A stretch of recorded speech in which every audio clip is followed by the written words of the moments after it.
श्री स्वामी समर्थ. येत्या सोमवारी श्रावणातील पहिला सोमवार आहे आणि नागपंचमी सुद्धा आहे. ह्या निमित्त आपल्याला भगवान भोलेनाथाची उपासना सेवा करायची, त्यांचा अभिषेक सुद्धा करायचा आहे. ह्या सोमवारी शिवमूठ काय आहे तर तांदूळ आहे. तर आपल्या शिवमूठ कशी व्हायची तेही आपण बघणार आहे. कोणता मंत्र म्हणायचा आहे.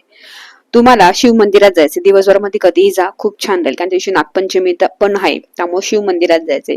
शिवपिंडीवरती आपल्याला पंचामृतांनी पाणी अभिषेक करायचा आहे. तिथे नाग देवत असेल तर त्याच्यावर तुम्ही पंचामृतांनी पाण्याने अभिषेक करा. शिवपिंडीवरती तुम्हाला तांदूळ अर्पण करायचे, सोबत तुम्हाला बेलपत्र अर्पण करायचे. बेलपत्र अखंड बेलपत्र अर्पण करायचे, तुटलेलं फुटलेलं नसावं, त्याचं मागचं देठ काढून टाकावे. आणि शिवपिंडीला तुम्हाला भस्म 3 बोटांनी लावायचे. करंगळी आणि अंगठा सोडून मधली जी 3 बोट आहे ते 3 बोटांनी तुम्हाला भस्म लावायचे. म्हणजे ते ब्रह्मा विष्णू महेश अशी बोट होत आणि 3 बोटांनी तुम्हाला भस्म लावायचे.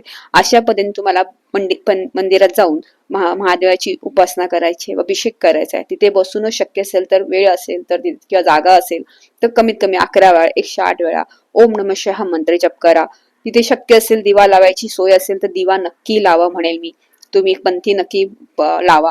ती म्हणजे तुपाची लावली तरी चालेल, तुपाचीच लावा तर ती खूप छान राहील. आणि हा एक मंत्र आहे, जो मंत्र जप केल्यामुळे तुमचा शनीचा प्रभाव तुमच्यावर असेल, 7.7 असेल, महादशंतीचा प्रभाव कमी होईल. तो म्हणजे ओम नमः शिवाय, ओम शनीश्वराय नमः, ओम नमः शिवाय. हा एक मंत्र झाला. अशी तुम्हाला 108 वेळा मंत्र जप करायचा आहे. दुसरी गोष्ट, तुम्हाला जर मंदिरात जाणं शक्य नसेल, तुम्ही घरातही अभिषेक करू शकता. प्रदोष काळात अभिषेक केला तर खूप छान राहील. शिवपिंडी पंचामृताने अभिषेक करा, पाणी अभिषेक करा. शिवमूठ वाहताना तांदळाची शिवमूठ व्हायची. शिवमूठ वाहताना तुम्हाला हा मंत्र म्हणायचा आहे. आणि शिवमूठ कधी पण सुक्की नाही व्हायची, ओली व्हायची. त्यामुळे उजव्या हाताने शिवमूठ वाहताना डाव्या हाताने त्याच्यावर पाणी सोडावे आणि शिवमूठ वाहताना हा मंत्र म्हणा. शिवा शिवा महादेवा, माझी शिवमूठ ईश्वर देवा, सासू सासरे दीर भावा, ननंद जावा भरतारा, ना आवडतीची आवडती करू रे देवा. हा मंत्र तुम्हाला म्हणायचा आहे आणि शिवमूठ व्हायचे.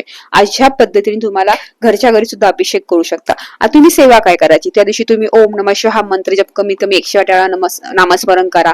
तुम्ही कालभैरवाष्टक सुद्धा म्हणू शकता, एकदा म्हणा, 11 वेळा म्हणा. महामृत्युंजय मंत्र तुम्ही 108 वेळा म्हणा. शिव महिमा स्तोत्र तुम्ही प्राकृत मध्ये किंवा संस्कृत मधले वाचलं तरी चालेल. ती सेवा तुम्हाला करायची. सोबत तुम्हाला शिवलीला अमृत मधला 11वा अध्याय जरी तुम्ही वाचला तरी चालेल. जर शिवलीला अमृत तुमचं पारायण चालू असेल तर उत्तम, पण नसेल तर तुम्ही 11वा अध्याय ऐका वाचला तरी चालेल. जसं जमेल तशा सेवा करा. आणि एक महत्वाचं म्हणजे तुम्ही शिवपिंडीवरती जे बेल अर्पण करणार, मग ती तुम्ही घरी करा किंवा मंदिरात करा, त्या बेलावरती तुम्हाला चंदन आणि राम हे लिहायचे. 3 पानांवरती राम असं लिहायचे. त्याने भगवानाला ते सगळ्यात प्रिय रामच आहेत. त्यामुळे हे सेवा नक्की करा, सोप्या सेवा. श्री स्वामी समर्थ. श्री गुरुदेव दत्त.